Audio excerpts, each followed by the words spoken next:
So how were they? Yeah, it's a little weird. So conflicting. Either people think these three episodes are the greatest or the most terrible. Apocalypse. I'm gonna go with consistently they were very good. You will have questions though, especially if you're a Netflix fan. Now, I've seen a few of the Netflix Daredevil episodes, and I mean I've seen a few of the episodes. Not the whole season, not even all the seasons. So I'm coming this from the Daredevil comics, as well as the Spider-Man cartoon and other places. Daredevil has shown up, even in the MCU. Seems fine. I'm not getting the big thing, but forewarning on two levels. This is no spoilers, but I have to talk about a few things to even talk about, well, the story.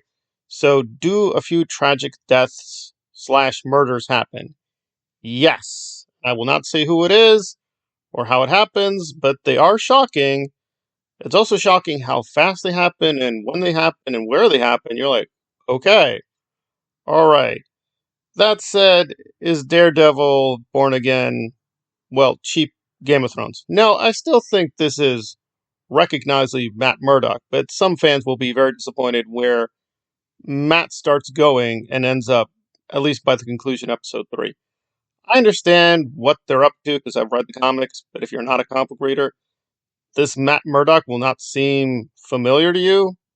And he's definitely different from the other appearances in the MCU, to be fair. Even the Spider Man film, he doesn't seem as jovial. He still jokes, he still has a sense of humor, but this is a very dark version of Daredevil. I mean, Born Again should have clued you in. Now, it is not the Frank Miller comic, they're just using the title. However, I did appreciate a few places they do quite a few Easter eggs to the comics, and some of them were just really hilarious. There's a lot of sly humor going on here. That said, it's Daredevil. So, how is the action? Well, the action scenes are fine, but they are very choppy. The editing does seem strange, and the CGI was, well, it's MCU CGI, so yeah, it looks pretty childish. Again, I would assume there were some behind the scenes drama, so yeah, the CGI still looks not finished. The action scenes could have been more polished, but in terms of the main story, it seems fine. So, what is occurring? Well, apparently, the mayor of New York is now the kingpin. He's taken over, and Daredevil makes a momentous decision after a certain tragic death. I can't say more than that, but I will say that apparently the Daredevil and Kingpin have come to some kind of mutual understanding, and the three episodes play out that mutual understanding, which we'll call it a truce, I guess, kind of a peace treaty. But again, knowing Kingpin and the Daredevil, we know it's not going to hold, right? We know the peace is not going to hold. So it's really working through that agreement and what it means for both characters. And I don't know, I just agree with a lot of fans who say they don't recognize the Kingpin, they don't recognize Daredevil. I recognize the characters, and it is pretty good, right? The acting is stellar. The action, when it is done well, is also pretty strong. That said, probably episode 3 is the weakest. I will give episode 1 8.5, episode 2 8.4, but yeah, episode 3 is like 8.2 or an 8 out of 10. It's just that there's a few critical moments because the trailers did mislead you. It's the main villain in the first few episodes is not who you think it is.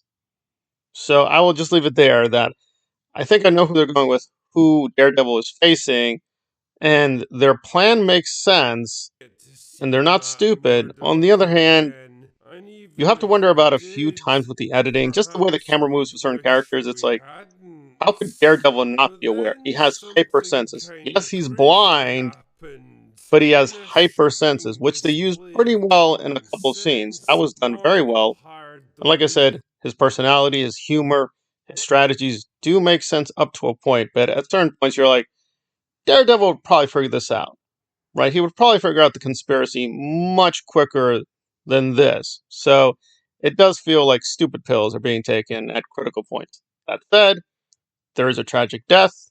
He's experiencing a lot of trauma.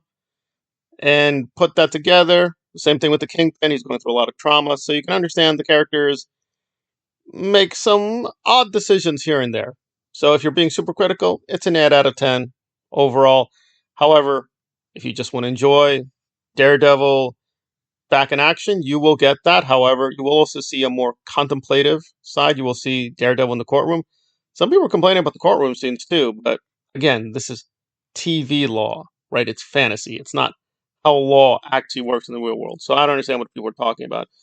That said, were there a few places to nitpick? Yes, the CGI was probably the weakest. Um, the action scenes are being edited in a way that may be disappointing compared to the Netflix. The Netflix series is definitely much more gritty and grounded than this. This is much more of a fantasy version of Daredevil, but it is still very dark. So, given I do like dark fantasy, it worked for me. But you may want more soft, light fantasy that the MCU usually does, or you may want the more grounded series. However, if you're willing to be open minded, you are getting a good story. I am seeing, however, it is kind of locking into certain tropes. So hopefully they will do some real surprises because so far I'm not too surprised where they're going with this. So hopefully they'll have some actually really interesting surprises up ahead. But so far so good. And if it's just a good season, it's just a good season. I'm not seeing where it's terrible or the most catastrophic evil thing in the universe. But that's my opinion. And there we are. So do I recommend episodes 1 to 3? Yes. But come in with moderate expectations and you will get a lot out. If you're being hypercritical, yeah, they could have done a better job or just delay it to fix up a lot of things in post production. But Kevin Feige needs to make more money, I guess.